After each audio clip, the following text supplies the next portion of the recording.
Minsan, ano po, magdadawang taon na po yung Oo, stroke niya. Nung March 16 po 1 yun. year, 7 months. Ganito po ang mangyayari yan. Nasa po yung CT scan niya? Ay, nasa bahay. Ay, CT scan po, wala po binigay po sa amin.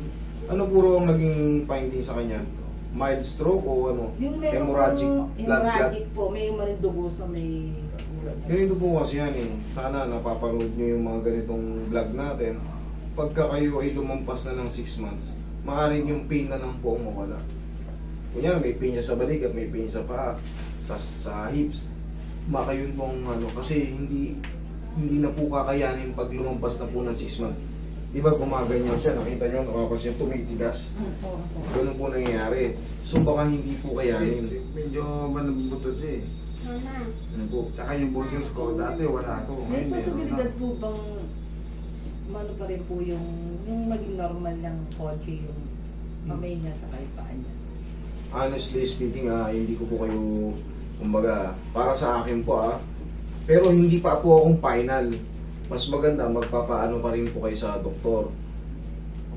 Doon po talaga magpapaano. Pero sa akin po, sa akin, ang take ko dyan, sa therapy, ang matutulong ko lang dyan, Yung pain. yes po, kung may pain at maaaring lumuwag. Iyan po kasi hindi ordinaryong pilay. That is brain control. Tama po sa ulo. Brain nerves damage. Kaya nagkakaroon ng, katulad yan, dati, bulol ka. Oo. Dahil lumampas na yung 6 months, nagre-recover eh. Tinitreatment. Pag nagsasalita ka, kahit pa paano na ano siya, parang na-therapy sa therapy. Tapos yung dyan, kahit anong gusto mong gawing, kunyari, gusto mong gumanon, hindi mo magawa. Kasi, wala na yung control sa nerves, sa brain nerves. Pero ano po siya, nakitatas na nakakain Oo. po siya. Mm. Pero hindi kagaya nung, Yung normal natin Oo. ako, hindi. Yung mabilis. Hindi na gano'n. tapos yung paa sumasabay. Yun nga po sir, hindi ko po kayo gustong ma-disappoint, pero baka hindi ko po kayanin yung case niya. Ang maaari lang maayos, kung may mga pain siya. Ang Tapos, gusto niya lang po maaari kasi dito pong... niya, hindi daw po pantay yung buto niya rito. Okay. Sige, titingnan ko. Titingnan natin. Tapos, ilang stroke na si sir? Isa pa lang po yan. Isa. O sana, yan yung pinakalas. Tandaan nyo, huwag kayong bumalik. Yun yung matuturo ko sa inyo eh. Huwag kayong bumalik sa dati niyang kinakain. Yung mga dati niyong, Ito, madalas. yung madalas yung pares, Kanin. Isa po nagpaparas malakas sa yun. kanin, malakas sa prito-prito, fried Menudo. chicken, menudo, adobo-adobo. Kada linggo may ganyan. Hindi man tinapay ko na. Hindi rin healthy yung white bread. Mas matindi ang white bread kumpara sa kanin. Ang pinakamaganda sa kanya, Yung brown. yan. Yung brown. Pero yung white rice, white bread, isipin nyo ano yung timpla ng white bread. Yeast, lard, harina, asukal, gatas. Bigat pa rin. Puro cholesterol yun. Yan. Kahit pa paano, naaangat naman siya. Close open ka nga, sir. Ayun o, yung nadidelay. Ganyan po yung sa stroke. Pero ang mahalaga, kita mo, nagkaroon pala siya ng development. Kumbaga dati, Dati, paralyzed yan eh. nakaupo ko sa lapag lang, hindi makatayo. Pero syempre, habang lumilipas yung mga buwan, nagkakaroon ng ano. Dahil malamang, nagpa-treatment din kayo. Opo. Yun ang ayon eh. Yung lalagpas kasi sa 6 months, pag nagpa-therapy kayo dyan, ang mangyayari dyan, honestly speaking, is therapy. Iti-take advantage na kayo ng therapy. Pera. Therapy na. Kasi nga, gaya nga sabi, ako, gusto ko, kahit hindi kayo magbayad sa akin, walang problema eh. Kasi baka konti lang maitulong ko sa inyo. Nangyari po Sa akin, kumbaga, masakit man sabihin, pero honest, ina-honest ko kasi kayo. Kumbaga, yun yung ano eh, yun yung... Siyempre, maraming doktor na vlogger eh. Marami namang doktor na vlogger. Ako, vlogger ako. Siyempre, nakakapanood ako. Nandito na ako sa field na to, dadagdagan ko yung kaalaman ko kasi yung mga stroke, kailangan maintindihan nyo eh. Hindi para ma-discourage kayo. Para, kunyari, wag naman sana, kunyari, bagong stroke ka, kunyari, nanonood ka sa akin. Bagong stroke ka. Ay, ganun pala yun. Dapat pala, magpa-full therapy na ako hanggat umabot yung 6 months. Hindi yung 2 taon na ako tsaka magpapatherapy kasi noon walang pera eh. Ngayon lang ako nagkapera. Okay na. Baka late na. Baka late na. Baka yung inipon mong pera is masayang pa. Ibibili mo na lang siya ng mga bagay na makakapagpasaya sa'yo. Yun na lang siguro ang tip ko. Tapos, siyempre, pag nandito na kayo, tuturuan ko pa kayo ng mga yung mga self-therapy para sa sarili nyo. Mga self-exercise. Tapos, sa pagkain. Pagkain ang nagpa-stroke sa atin, pagkain ang pumilay sa utak natin. Kaya kailangan mag-reduce tayo sa pagkain. Pwede kang kumain ng kumain, walang problema. Pero ang kakainin mo, prutas-prutas, mga gulay-gulay. Tapos ang luto, kunyari ulam. Magpakulo ka ng luya na may kamatis, may bawang sibuyas o tanglad. Pakuluin mo yun. Bawal. Nakakailang... Pero hindi naman pwedeng lahat ibawal. Siyempre titikim ka pa rin. Oo, titikim ko. What I mean, siyempre, ganun din, na-stroke na ako eh. Huwag naman sobra-sobra. Huwag naman sobra-sobra. Tikim din kahit kung saan. Baka kasi pitikin ka ng second time. Sa susunod, totally mawala yung ano mo. Mas mapipikong ka. Higa kang patiyaya. Ganyan, na second stroke ka. Ngayon, binawi yung salita mo. Naku, lalo kang mapipikon. Ngayon kasi naiintindihan ka pa, nakakapagsalita ka pa.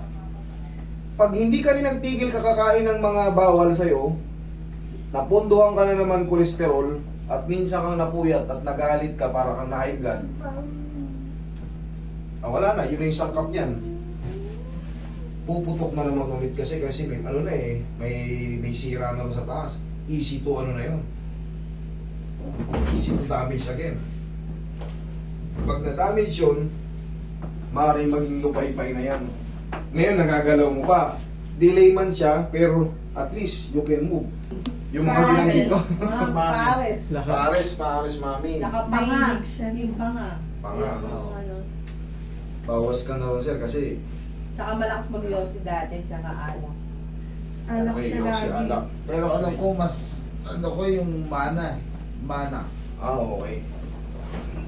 Diabetic ba yung, may lahi pa kayong diabetic? High blood? Meron blood. si Lolo Papa Tony. Hindi ay hybrid. Hindi, may diabetes Oo. yun eh. Yun nga. Yan yung sinasabi niyang mana. Hindi naman daw talaga hereditary yan. Genetics. Nasa bloodline. Kung ang lifestyle mo ay sporty ka, hindi mo mamanahin.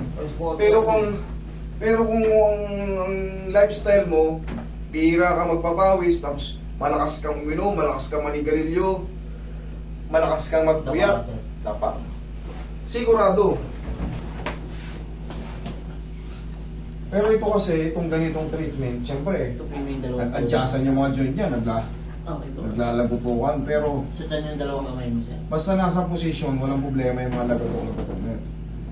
Ito, traction natin. For blood circulation. Inhale. Exhale. Yan ka lang muna. Tapos, bossing, madalas mong ganyan-ganyan, no? Diba, okay ka. Kahit man sabihin, pero kailangan ko kayong tapatin. Baka kasi mapulsop kayo. Sabihin ko, gagaling-galing, makakagabi kayo. Tapos dumaan ng mga konti lang na bawas. Magdadamdam kayo. Sarap. Yun ang ayoko mangyari, yung nakauwi na kayo, tapos tumagal na sabi sa akin to, gagaling ako. Pero, parang, konti lang na bawas. O, di ba? Okay. Mas maganda nang maging matapat kaysa magsinungaling at paasahin ko kayo. Kayo ka. Tanda lang. Gayahin mo ko. Sige, tapat tayo. Sige, huwag mo muna isuot dyan. Yan, sige. Ganito. Yan. Kahit nakaganyan yung tuhod mo, pupwersa tayo sa kanan pag ano mo. Yan, ganyan na. O, kaya naman, di ba? At least magkakaroon ng activity to. Kasi pag hindi mo to ginamit, ay mananatiling mahina yung muscle. So pag yan, ganun lang sir, kahit nakaganon ka lang sa kama, pag ganun lang. Pagka nagkaroon ng workout yan, syempre magdi-develop yan. Tapos, sir, ikaw nga. Yan. Okay? Tapos, Bossing, sa kinakain talaga. Tapos, ito pala. Ito kasi napansin niya yung yung letter niya. May konting garar-gar. Ito may improve pa to, promise. Bossing, sabi mo, ah! Ah! Good. E, I, O, U. Ulit. A, E, I, O. Yan, yung pantik-pantik na yan. Tapos, lakasan mo lang sa umaga. Gano'n. Ah! Ikaw nga. Ah!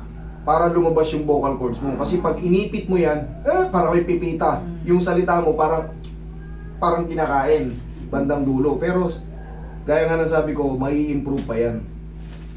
Nung kahapon yun, di ba? Yung taga-Canada, pinektusan ko rito. Lumakas yung bukas niya eh. Okay? Naramdaman mo may tumunog. Pero kami lang nakakalam noon. May simpleng ano dyan. Basta, sundan nyo lang ako ng mga